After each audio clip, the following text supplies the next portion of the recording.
uyu ni umwanya w'ijambo ry'Imana. Buri munsi twumve kandi dukunde ijambo ry'Imana. Mana data, Mana ikiranuka, Mana isumba byose, Mana ikomeye, mu izina ry'umwami wacu Yesu Kristo turagushimye. Tugushimiye uyu mwanya mwiza w'ijambo ryawe. Tugushimiye ko uri Imana ya hose na kure, uri Imana idutunze, itwitayeho, itubeshejeho, uri Imana iduhaye byose muri iki gihe, uri Imana iturwanirira iyo dusabye n'iyo tudasabye, uri Imana itwitaho igihe cyose. Turagushimye mwami. Bana natwe rero ahangaha maze tugire neza kandi uherekereshe ibimenyetso n'ibitangaza ijambo ryawe. Ijambo ryawe ni ukuri kandi ni itabaza ry'ibirenge byacu. Ijambo ryawe reka rihindure imitima kandi rikore icyo uritumye muri twebwe. Urakoze kugiye kubana natwe. Tubisabye twizeye mu izina rya Yesu Kristo. Amen. Nitwa Pastor Clement Muganza. Reka dusome ijambo ry'Imana tubona mu butumwa bwiza uko bwanditswe na Yohana, igice cya mbere umurongo wa 18. Haranditse ngo uhereye kera kose nta muntu wigeze kubona Imana, ahubwo umwana w'ikinege uri mu gituza cya se niwe wayimenyekanishije. Ijambo riratubwiye ngo uhereye kera kose nta muntu wigeze kubona Imana, umwana w'ikinege uri mu gituza cya se niwe wayimenyekanishije. Turaza gukoresha isesenguranyandiko y'uyu murongo, turaza kwiyumvisha neza igisobanuro cy'uyu murongo wa 18, ariko turaza no kurebera hamwe andi masomo cyangwa se indi mirongo ishobora kudufasha gusesengura no kumva neza uyu murongo dusomye mu butumwa bwiza bwanditswe na Yohana, igice cya mbere umurongo wa 18. Yohana wanditse ubu butumwa bwiza ni umwe mu ntumwa 12 za Yesu Kristo. Bibiliya imuvugaho umwihariko ko Yohana yari inshuti cyane magara, cyangwa se ko yari inkoramutima mu zindi ntumwa zose, kuko yabaga mu gituza cya Yesu. Kandi bigaragara yuko Yohana yari umwe mu bantu bafite ubwiru bwinshi, cyangwa se kugira amakuru y'impamo menshi yihariye yakuraga kuri Yesu, kuko yabaga mu gituza cye. Ntabwo turi butinde ku makuru ya Yohana, ahubwo ndagira ngo dusesengure uyu murongo tubonye mu butumwa bwiza bwa Yohana nk'uko twabibabwiye. Ijambo ry'Imana yatubwiye ngo uhereye kera kose nta muntu wigeze kubona Imana, ariko umwana w'ikinege uri mu gituza cya se, Bibiliya yatubwiye ngo niwe wayimenyekanishije. Iyo dusomye mu Kuva tubona yuko umuntu witwa Mose yagerageje kubona Imana, ariko wakongera wasoma ukabona ko nanone mbere yuko ayibona Imana yari imubwiye ngo Mose umbonye wapfa. Bisobanura ko Imana yakoze ibishoboka byose yiyereka Mose, ngira ngo yabashije kugabanya, gukuraho imbaraga zayo nyinshi, cyangwa se yagerageje uburyo bwose Mose atapfa kuko ayibonye. Niho tubona ko yamweretse mu bitugu, niho tubona ko yamweretse ikiganza, niho tubona ko Mose yabonye Imana, ariko ntabwo yayibonye physically, ntabwo yayibonye neza, kuko yari yamaze guhabwa amabwiriza ko aramutse ayibonye yapfa. Aha rero wakwibaza ngo kubera iki noneho Imana itaboneka, cyangwa se abayibona bashobora gupfa? Ariko ijambo rye ryatubwiye ngo ntabwo ari nona, ahubwo ngo ni ukuva kera. Nagerageje gusoma Bibiliya, noneho mbona abantu benshi muri Bibiliya, nabonye ko abantu benshi babanye n'Imana ndetse bakanayikorera, ariko hakaba hari utuntu twerekana ko batari bayizi koko. Nubwo bayikoreraga, ariko hari utuntu twerekanaga ko batayizi. Ukabona ko ikigero cyo kumenya Imana kikiri gitoya.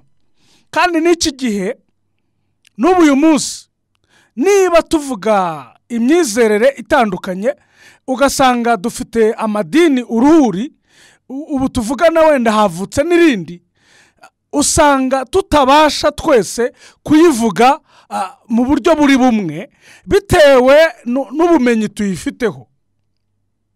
Kuba tuzi Imana ntabwo biri ku kigero kimwe.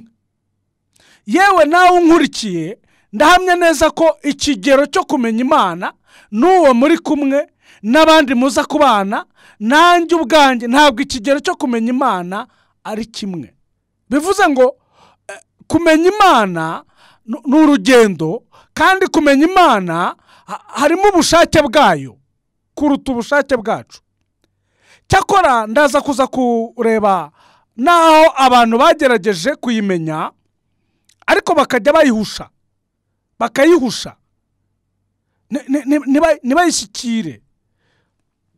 Reka noneho dutekereze ku muntu w'Imana witwa Eliya.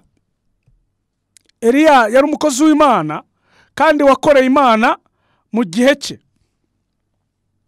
Ntabwo mvuga umuhamagaro we, ahubwo ndavuga ku byerekeranye n'ukuntu Eliya,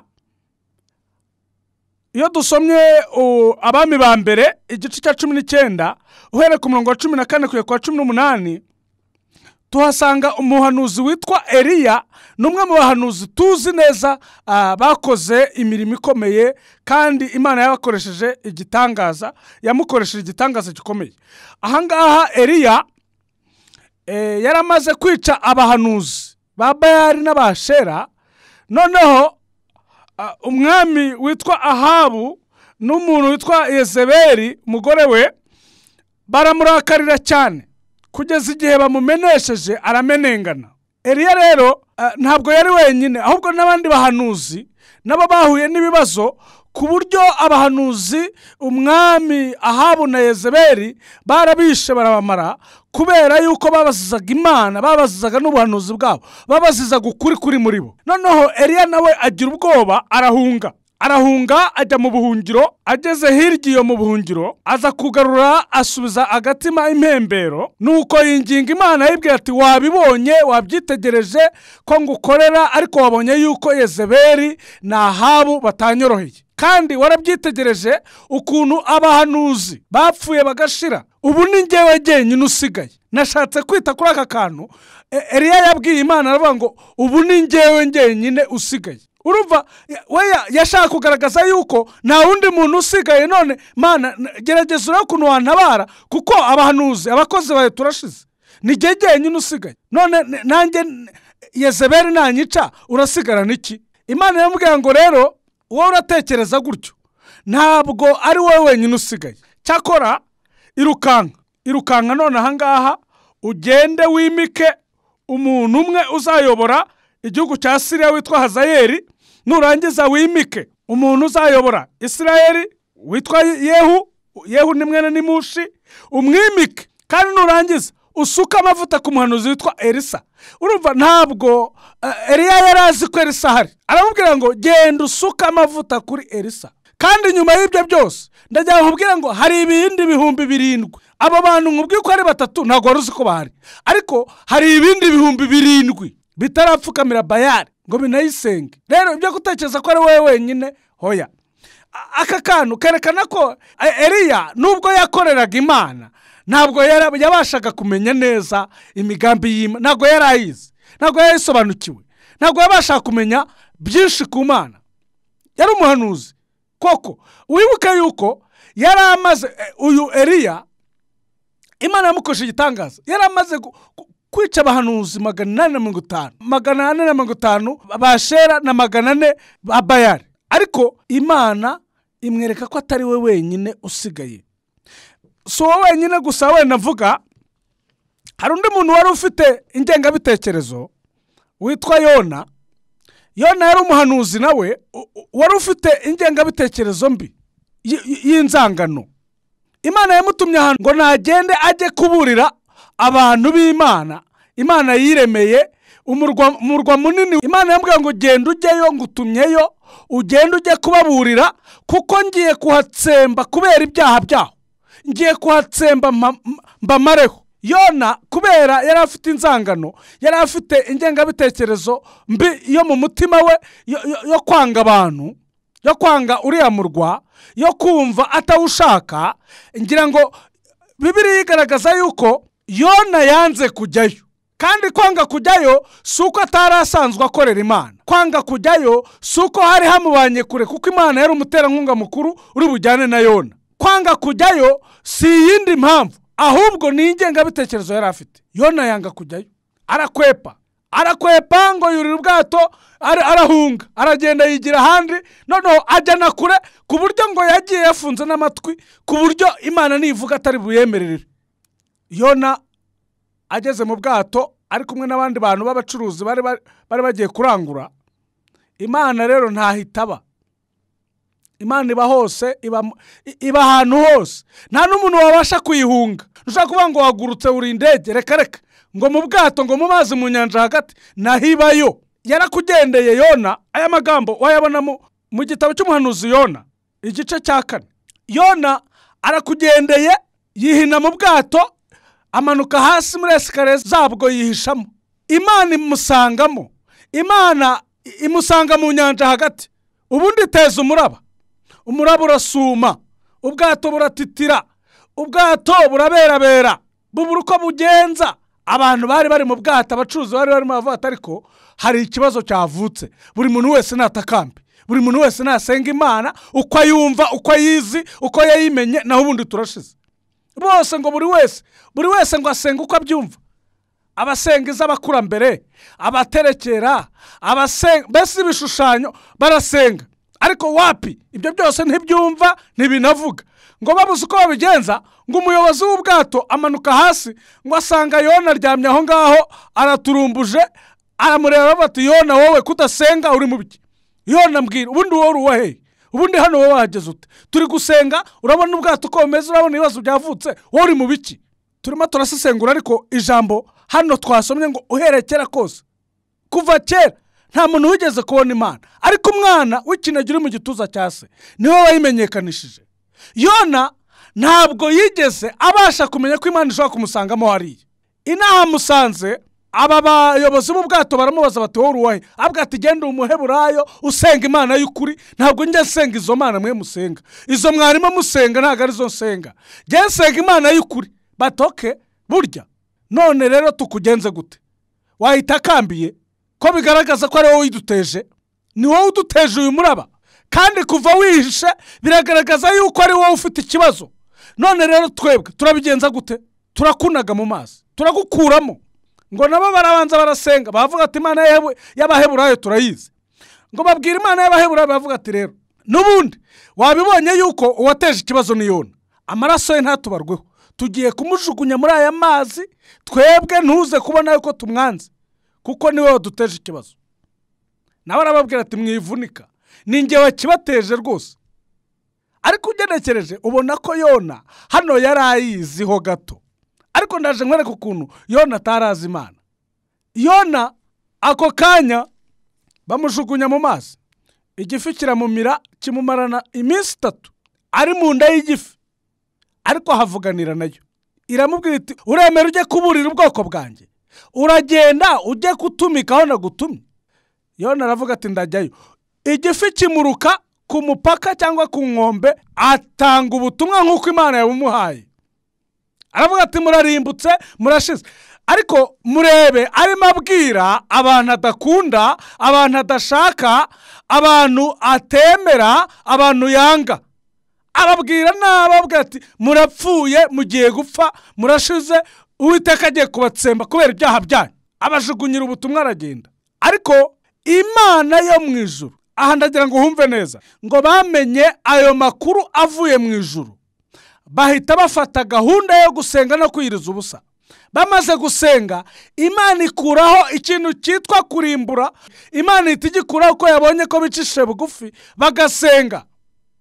Inkuru zigera kuri Yona, umuhanuzi wahanuye ko umujyi ugiye gushira, ko abantu bagiye kurimbuka bagashira, ko abantu bagiye gupfa bagashira. We yari yifashe mayunguyungu avuga ati, nibo babona iyi Mana ntibayize. We yumvaga yuko hari Imana igiye gukora ibintu nawe akabishima hejuru nk'abanzi be, ariko amenya yuko Imana yabababariye, amenya yuko Imana itakibarimbuye, amenya yuko Imana itakibishe. Arangije aterura amagambo n'agahinda kenshi, n'agahinda aravuga ati ariko Mana erega ubundi usugira ngo nangaga kujyayo kubera iki? Ugira ngo cyagiye untuma nkanga hari indi mpamvu yabiteye se?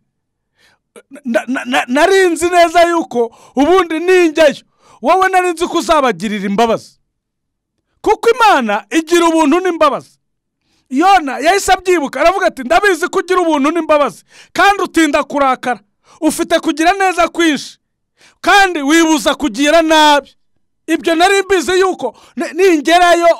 Urumva Yona ukurikije ukuntu yagize agahinda, yanababaye kuko Imana yarokoye abantu, ntabwo nubwo yayikoreye yarayitiranyaga, yumvaga ko abantu yanga n'Imana izabanga. Ibi ni ukwitiranya Imana bikomeye. Uzi kugira ngo wange abantu utekereze ko n'Imana ukora nabo ibanga.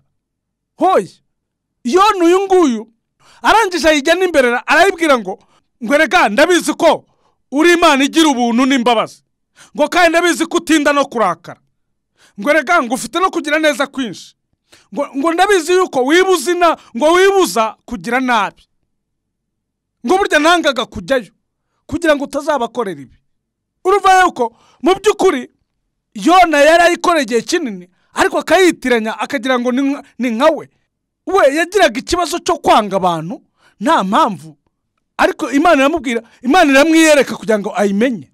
Ahangaha twibuka ko turi kuganira ku ijambo twabonye hano mu butumwa bwiza bwa Yohana igice cya 18. Kuva kera kose nta muntu wigeze kubona Imana, ariko umwana w'ikinege uri mu gituza cya se niwe wayimenyekanishije. Nakomeje kubwira ko kugeza ubu hari abantu benshi bashaka kubwira ko bazi Imana, ariko ku kigero gito cyane kiri hasi y'icya Yona, kiri hasi y'icya Eliya. Kandi aba ni abantu b'abahanuzi bakomeye tuzi. Aha ni mu isezerano rya kera. Noneho mu isezerano rishya munyemerere mbibutse umugani umwe Yesu yaciriye abantu. Mu isezerano rishya yaciye umugani w'umuntu ngo wazanye abahinzi mu murima. Abahinzi azana igikundi cya mbere, umuhinzi wa mbere ngo amuzana mu rukerera amushyira mu murima arakora. Ngo bigejeje saa 3 azana undi nawe arahinga. Bigejeje saa 6 azana undi nawe arahinga. Bigejeje saa 9 azana undi nawe arahinga. Bigejeje saa 11 azana undi nawe arahinga. Aba bahinzi bose uwa mbere yari yamusezeranije umubyizi, yaramubwiye ngo ndaguhemba nyakabyizi, ndaguhemba ku mubyizi. N'uwa saa 3 nawe aramubwira ati jyamo nawe ukore. N'uwa saa 6 nawe aramubwira ati nawe jyamo ukore. Uwa saa 9 nawe aramubwira ati jyamo nawe ukore. Hanyuma haza uwa saa 11 nawe aramubwira ati ngaho usanga abandi nawe ukore. Hanyuma ngo agiye guhemba rero wa mubyizi, we yagiye yemerera buri mukozi, abwira ngira ngo ubwo numukoresha we kapita generale, arabwira ati genda ujye kumpembera abakozi nashyize mu murima, ariko uhere ku mukozi waje nyuma, uhere kwa saa 11. Ahera kwa saa 11, wa saa 11 abamuhaye umubyizi, amafaranga y'umubyizi. Uwaje saa 9 ahita yibwira yuko we ashobora kuza kongererwaho. Uwa saa 9 nawe abamuhaye umubyizi angana n'umubyizi nyine. Noneho uwa saa 6 aravuga ati buriya bariya bo ashobora kuba yabahaye umubyizi, buriya twebwe aratwongereraho. Uwa saa 6 nawe bamuhemba ibingana n'umubyizi. Uwa mu gitondo n'uwa saa 3 nabo bari bazi yuko ashobora kubarengerezaho, bagiye kubona babona nabo abahembye kimwe n'uwa saa 11. Oh la la, baritotomba rero. Aba baje kare baritotomba, baravuga ati none se bishoboka bite? Bishoboka bite ko abantu baje nyuma ubahembye kimwe natwe twaje kare? Uwazindutse ngo yarebye nabi umukoresha we, yamurebye ikijisho, yaritotombye, yitotombera ko uwa nyuma ahembwe kimwe nawe. Uyu mugani Yesu yawuciye ashaka kuvuga iki? Kugira ngo ubimenye neza wawusoma mu butumwa bwiza bwa Luka igice cya 15 umurongo wa 11 kugera kwa 31. Ahangaha bigaragaza neza yuko uyu wazindutse kare ntabwo yari azi imbabazi n'urukundo by'Imana, ntabwo azi kugira neza. Reka babwire, niyo mpamvu Yesu yavuze ngo bizabatangaza mubonye abajura, abasambanyi, abantu mutakekaga babatanze ijuru. Bizabatangaza kuko yaramuhindukiye aramubwira ati none se icyo twumvikanye niki? Nitwumvikanye umubyizi, none se natwumvikanye umubyizi kuki urakazwa, kuki undeba nabi kandi icyo twumvikanye nicyo naguhaye. None se uriya we wibuka ko yacu mugana yabwira ngo abambere bazaba abanyuma, abanyuma bazaba abambere. Nta yindi mpamvu. Ahangaha naho ni hahandi umuntu yitiranya ibintu. Ibi bishushe nka wa wundi wavuze n'undi mugani Yesu yaciye aravuga ati mwebwe ntago mubizi. Hari umuntu ushobora gushaka gutokora igitotsi cya mugenzi we, nyamara yibagiye umugogo uri mu jisho rye. Ibi ni bya bindi umuntu areka kwirebaho akareba ku bandi, areka gutekereza kuri we ahubwo agatekereza ku bandi. Ibi rero iyo umuntu avuga ko azi Imana ariko akaba ameze atya, urumva ko ntabwo abazi Imana mu by'ukuri. Ariko uko twavuze ngo kuva kera kose nta muntu wigeze kubona Imana, ngo cyakora umwana w'ikinege uri mu gituza cya se niwe wayimenyekanishije. Dushobora kureba n'indi nkuru y'umwana w'ikirara. Umwana w'ikirara yahawe umunani we, ahabwa umugabane na se, arangije ajya kuwayisha. Luka 15 umurongo wa 28 kwa 31 ubona aya magambo. Arawayisha, ise aramubura. Uyu ni umugani wa Yesu. Igihe kigeze umwana yisubiramo abona neza yuko yamaze kuyoba, abona yuko yatakaje ubutunzi bukomeye bwo kuva kwa se, akajya kurongatana, akajya kuba mayibobo, akajya kuba ikirara, akajya kuba mu muhanda. Ahangaha ngo yarasigaje ngo yasigaye asangira n'ingurube, ngo ndetse ngo arye udusigazwa tw'ingurube. None ngo yisubiramo, asubira kwa se. Ageze kwa se, ise ngo arishima cyane. Nawe tekereza, umwana wari warabuze, umwana wari warabaye ikirumbo, umwana yaramenenganye, yaragiye mu muhanda, ukabona aragarutse aciye bugufi, ari kubwira se ati ndagarutse data, wenda nushaka ntundaze mu nzu yawe, undaze muri anexe, kandi nushaka ntukajya ungaburira ibyo hariye, ahubwo iby'abagaragowe basaguye uzajya ubara ibyumaho. Ise ngo agira impuhwe nyinshi cyane, ngo amubagira ikimasa kibyibushye, amukorera umunsi mukuru, ngo amushakira ikanzu nziza yo kwambara, ngo arayimwambika, ngo akora ikirori, akora fete, ahamagara inshuti ngo muze murebe umwana wanjye yari yarabaye ikirumbo none yaje. Hakaba hari umuvandimwe we uri aho ngaho urimo none aritegereza, umuvandimwe w'uyu mwana w'ikirara. Ngo uwo muvandimwe ngo ntiyigeze atawanyika, ntiyigeze ava mu rugo, ntiyigeze azerera, yagumanye na se. Noneho ibyo ari kubona bari gukorera umuvandimwe we w'ikirara, aho kugira ngo abyishimire, umujinya uramurya, agahinda karamwica, ishyari riramuzamuka, ajya aho ngaho aratumba, araremererwa, ahindukirira se, abwira se atari ko data, sinigeze mva, ntago nigeze ngira ahantu njya, habe na gato, jye nagumye aha. Nta na rimwe wigeze umbonaho ingeso mbi, habe n'agasekurume wigeze jya umbagira, habe n'agasekurume mbaye. None iki kirara ukibagiye ikimasa, ucyambitse ikanzu, ukoze ibirori koko? Ntago bishoboka. Umuvandimwe we ngo aratumba.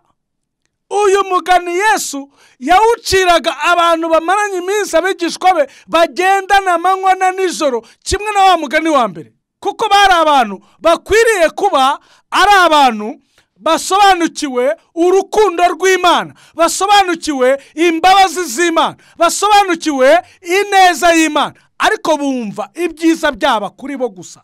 Abantu benshi bakunze kugira ngo Imana igira amarangamutima nk'ayabo.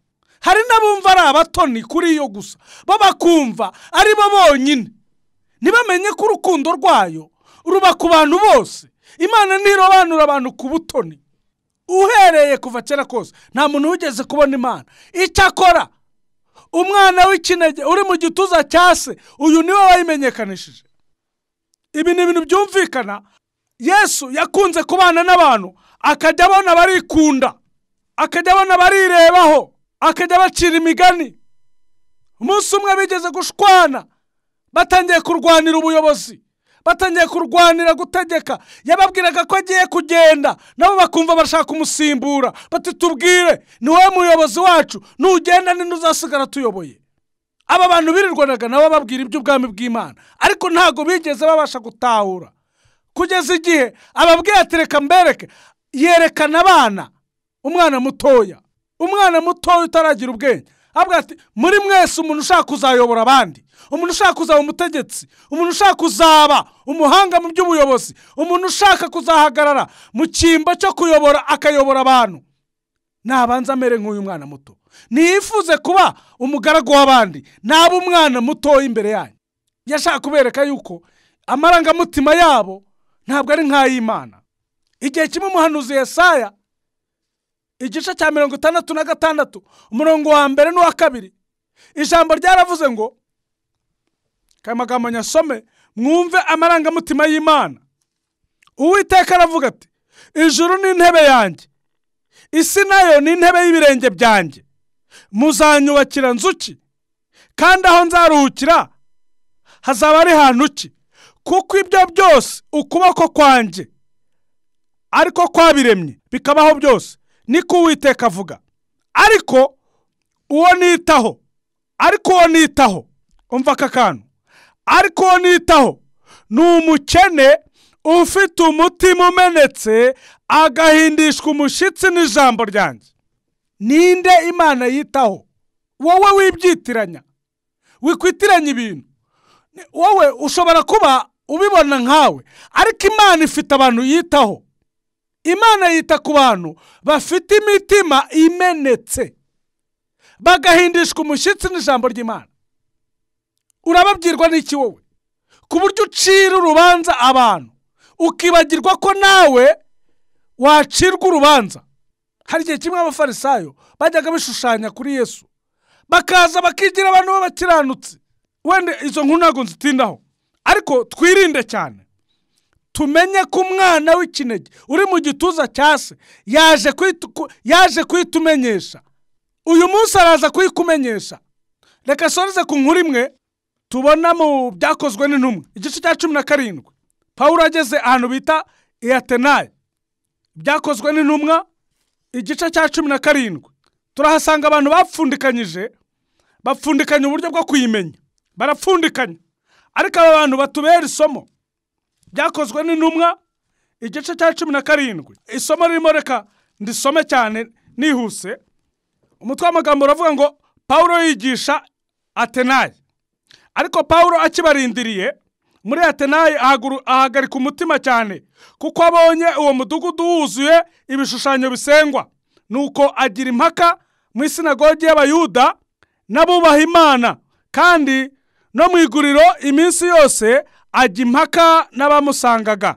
Bamwe mu banyabwenge bitwa Abepikureyo n'abandi bitwa Abasitoiko bahura nawe. Bamwe muri bo barabazanya bati, uyu munyamagambo arashaka kuvuga iki? Abandi bati, ubanza ari uwigisha abantu imana z'inzaduka. Babivugiye batyo kuko yavugaga ubutumwa bwiza bwa Yesu Kristo n'ubwo kuzuka. Baramufata bamujyana muri Areyopago, baramubaza bati, mbese twashobora kumenya izo nyigisho nshya uvuga izo arizo?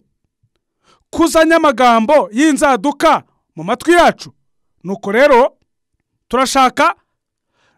turashaka kuyamenya ayo ariyo, kuko Abanyatenayi bose n'abasuhuke baho batagiraga icyo bakora keretse gushyushya inkuru no kumva ibyadutse. Nuko Pawulo ahagarara hagati ya Areyopago, aravuga ati, bagabo b'Abanyatenayi, mbonye muri byose ko mukabije kwibanda ku by'idini. Ubwo nagendagendaga nitegereza ibyo musenga, nasanze igicaniro cyanditsweho ngo icy'Imana itamenywa. Nuko iyo musenga mutayizi, niyo mbabwira. Imana yaremye isi n'ibiyirimo byose, iyo koko ariyo mwami w'ijuru n'isi, kandi ntikorerwa n'amaboko y'abantu nk'ugira icyo akennye. kuko ariyo yabahaye, ariyo yahaye bose ubugingo no guhumeka n'ibindi byose. Kandi yaremye amahanga yose y'abantu bakomoka ku muntu umwe, ibakwiza mu isi yose. Ni nayo yashyizeho ibihe by'imyaka ko bikuranwa uko yategetse, igabaniriza abantu ingabano z'aho batuye, kugira ngo bashake Imana ngo ahari babashe kuyibona bakabakabye. Kandi koko ntiri kure y'umuntu wese muri twe, kuko ari muri yo dufite ubugingo bwacu, tugenda turiho, nk'uko bamwe bo mu bahimbyi b'indirimbo banyu bavuze bati turi urubyaro rwayo. 29.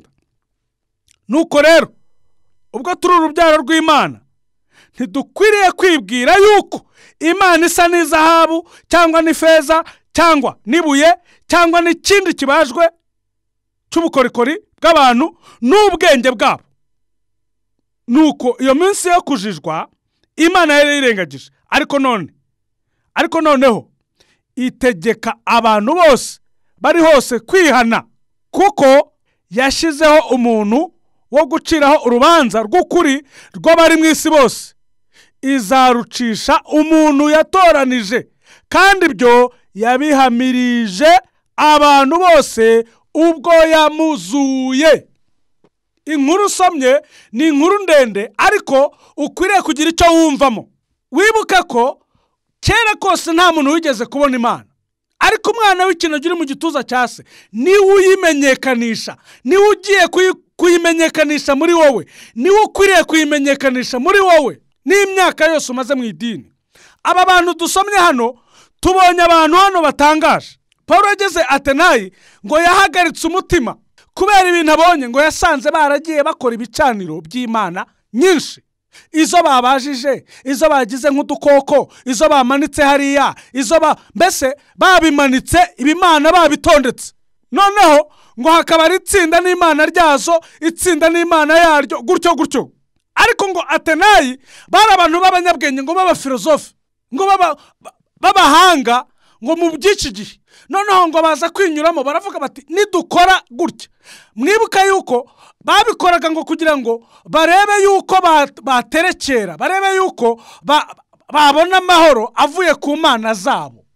Ngo bigira inama rero. Umva akantu k'abanyabwenge, abanyabwenge tugira ubwenge we.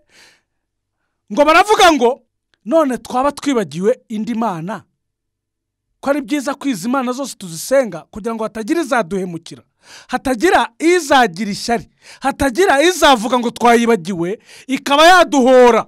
Wumve ubwenge bw'aba bafilozofe muri Atenayi. Wibuke ko n'abagira ikipire, aba ni abantu b'abahanga. Baravuze bati muramenye mutazatera Imana amahari, nimuzubake buri muntu n'Imana ashoboye, kandi mukore ibishoboka byose ku buryo nta mana musiga, kuko muramutse musize Imana imwe yazatugirira nabi. Noneho baravuga bati hashobora kuba hari indi mana tutazi. Umva ubwenge, ndagira ngo umve iyi ngirwabwenge y'abagira iki. Hashobora kuba hari indi mana tutazi, nayo mureke tuyubakire igicaniro, tucyandikeho ko ari Imana itamenywa, entre parenthèse, tutaza kuba hariyo twibagiwe. Tugira Imana dushyiraho igicaniro cyayo, kugira ngo iyo twaba twibagiwe isigare muri icyo cyimbo. Noneho iramutse ivuga ngo mwanyibagiwe, turavuga ko ari iriya nyine. Urumva ubwenge bw'aba bantu. Hari abitwaga Abepikurayo, Abasitoyiko. Aba ngo ni abantu b'abahanga cyane, ngo bakundaga kwizera, ariko ngo imyizere yabo ngo wasanga nk'abo bita Abapikurayo ngo bizeraga Epikure. Ngo bakaba bafite imyizerere yo kwinezeza gusa, ngo bashaka bakipfira, kwinezeza gusa. Abasitoyiko bo ngo bizeraga Imana, ngo bizeraga umuntu witaga Zeno, ngo bizeraga ko umuntu aheshwa amahoro ngo no kutagira icyo yihambiraho. Bari abantu b'abafilozofe bafite ibintu bahuriyeho, bavuga bati amahame bashizeho, ariko bavuga ngo muramenye mushaka Imana, mushyiraho ibintu uburyo muzamuzisenga zose, ariko mwibuka ko ariyo mwakwibagirwa. Umva ubwenge. Pawulo ngo arahagera, arababwira ngo mureke bamushyira muri Areopago, mu rukiko aho ngaho imbere yabo, bamushyira hagati, avuga ati dusobanurire. aravuga ati ikinzanye ni ukubabwira iriya mana mwavuze, iriya muri kuvuga ngo mutazi, mwanditseho ko ari imana itamenywa. Icyo gicaniro cyanditsweho icy'imana itamenywa, iyo musenga mutayizi, niko yavuze. Iyo mana musenga mutayizi. Ubu tugira abantu basenga imana batayizi. Wabibonye yuko hari abantu basenga imana batayizi, baba bazi yuko ibakunda bonyine, ntibamenye ko ikunda n'abandi. Wabibonye bayo nuko bari bameze. Aravuga ngo iyo musenga mutayizi niyo nje kubabwira. Kandi ibi ngibi ni iby'abafilozofe, abi ni iby'abahanga bo kuvuga ngo tuyisenge tutayizi, kugira ngo nyine barayisenga batayizi. N'ubu hari abantu babwira ngo mudusobanurire imana ntibayimenye. Ngewe kera ntarakizwa, kera nigeze gusanga umuntu umwe w'umukozi w'imana ku rwego rwe, ndavuga nti ndashaka ujustify unsobanurira imana niki. Yari yiminwa, uramenye batazanakubaza, hatazagira umuntu ukubaza ngo imana niki, noneho nawe ukarya iminwa, kandi uhora ubu ngubu wafashe indirimbo na Bibiliya ugiye gusenga. Icyo gihe hari ibibazo namaje nka bitatu, ariko mbona ari kurya iminwa, mbona arayisenga atayizi. Ababigishwa bari kumwe na Yesu ntago bigeze bamenya ko Paulo uyu nguyu nawe Imana imuhamagaye. Reka da, nubwo hirya baje kubimenya, ariko nabo babanje gusa nk'abatayimenye. Gusa wibuke ko umwana w'ikinege uri mu gituza cya se niwe uyimenyekanisha. Uzi ko ba Petero na Yohana babanje bumvaga batemera, ntago bigeze bemera Paulo umuntu waje gutyo warenganyaga, ntago bemeye ko urukundo rw'Imana. Muribuka ko Paulo byamusabaga kujyana na Barinaba ngo yirirwe atanga ubuhamya bwa tereka iyabahamagaye ni nayo yahamagaye Paulo. Ubu tugira abantu bumva ko aribo bahamagarwa gusa, Imana ntawe itahamagara. Urukundo rwayo rurenze imbibi, urukundo rwayo rugera kure cyane, urukundo rwayo ni runini cyane, ikunda abantu bose. Tugiye gusenga, ariko ijambo ryatubwiye ngo kuva kera kose burya nawe ukuri iki kiganiro ntibigutangaze ko umuntu ushaka kumva kubwira ko azi Imana ariko akayihakanisha ibyo akora, akayihakanisha amagambo akubwira, akayihakanisha amanama yirirwamo, akayihakanisha ukabona ibyo akora, ibyo arimo bitandukanye n'umurimo yitwa. Abantu benshi ubu twabaye abakozi b'Imana, twese turabakozi b'Imana, ariko bajya kureba turakorera iyo tuzi, iyi dukora turayizi, iyi ntigira abantu ku butoni, iyi ngiyi ni Imana. Buretse wumve hano urwandiko rwa kabiri Paulo yandikiye Abakorino igice cya 4 umurongo wa 4 havuga ngo iki? Wenda duhere kwa 3. Ijambo rivuga ngo ariko niba ubutumwa bwiza twahawe butwikiririwe abarimbuka, aribo batizera, ab'Imana y'iki gihe yahumije imitima kugira ngo umucyo w'ubutumwa bwiza bwa Kristo ari we shusho y'Imana utabatambikira. Reka subiramo amagambo, haravuze ngo ariko niba ubutumwa bwiza twahawe butwikiririwe abarimbuka, aribo batizera, ab'Imana y'iki gihe yahumije cyangwa yahuminye imitima kugira ngo umucyo w'ubutumwa bw'ubwiza bwa Kristo ari we shusho y'Imana utabatambikira. Ubu mubona habaho urugamba rwa buri kanya, abantu bose bavuga ko ari abakozi, bavuga ko bazi Imana. Ubu iyo tugiye kubarura abakristo nko mu gihugu cyacu cy'u Rwanda, dusanga hejuru ya za 90 bitwa abakristo, ariko Imana y'iki gihe ibahumye imitima ku buryo ubutumwa bwiza tubwiriza, ubutumwa bwiza bwa Kristo ubutabasha kubatambikira. Kandi ubutumwa bwiza bwa Kristo niwe Kristo, niwe message ituma tubasha, niwe shusho y'Imana. Yesu ko yagenzaga niko tukwereka. Izi mbabazi za Yesu zikwiriye buri wese, urukundo rwa Yesu rukwiriye umuntu wese witwa gukorera Imana. Umuntu wese uvuga ko azi Imana ntagire urukundo n'umwicanyi. Umuntu wese wanga mwene se uwo n'umwicanyi. Bibiliya nikivuga. Kandi Yesu ni urukundo. Reka dusoze nkubwira ngo kuva kera kose nta muntu wigeze kubona Imana, ariko umwana w'ikinege uri mu gituza cya se uwo niwe wayimenyekanishije. None se wowe udukurikiye, wowe wumvise ijambo ry'Imana, usanze uri ku kihe kigero cyo kumenya Imana? Ese iyo mwene so mugiranye ikibazo umubonamo icyo kibazo ugira ngo n'Imana bakigiranye, uca mu yenzira se, usigara umeze utese imbere y'Imana? Ubutumwa bwiza baracyafite umumaro muri wowe cyangwa uri umukristo ku izina gusa? Reka dusenga Imana kubwira ijambo, ahari twe twaceceka, ariko umwuka wera akomeza akore, umwuka wera akomeza avuge, umwuka wera akomeza asobanura iby'iri jambo. Uhereye kuva kera kose nta muntu wigeze kubona Imana. Umwana w'ikinege uri mu gituza cya se, uwo niwe wayimenyekanishije. Niba ushaka ko Yesu amenyekanisha Imana mu mutima wawe, ukayimenya, ukamenya urukundo rwayo n'imbabazi zayo, ukamenya kugira neza kwayo kwagutse, ukamenya ko ivubira ababi n'abeza, ukamenya ko ikunda wowe nk'uko ikunda abandi, reka dufatanye iri sengesho. Mwami Yesu, turagushimiye cyane, tugushimiye ko uri umwami mwiza. Ubwami bwawe ntabwo butwaza igitugu, uri urukundo rwacu, uri umwami wacu. Tugushimiye ko udukunda urukundo ruhebuje, tugushimiye yuko utarabanura ku butoni, tugushimiye ko mu mahanga yose umuntu wese ufite umutima umenetse agahindishwa umushyitsi n'ijambo ryawe, uwo nguwo umwitaho kandi uramwemera. Turagushimiye cyane, ngaho herekesha ibimenyetso n'ibitangaza ijambo ryawe, kandi turakwinginze kugira ngo urusheho gukomeza kumenyekanisha Imana mu mitima y'abantu benshi bashaka kwitwa izina rya Gikristo ariko ntaryo. Kandi twese urukundo rwawe ugumye rusaba imitima yacu, ugumye kutubera umwami n'umucunguzi w'ubugingo bwacu. Urakoze kubwira ijambo ryawe, urakoze kuko ugiye gusigara uvuga mu mitima yacu, urakoze kugiye gukomeza kubana natwe. Tubisabe twizeye mu izina rya Yesu Kristo, amen.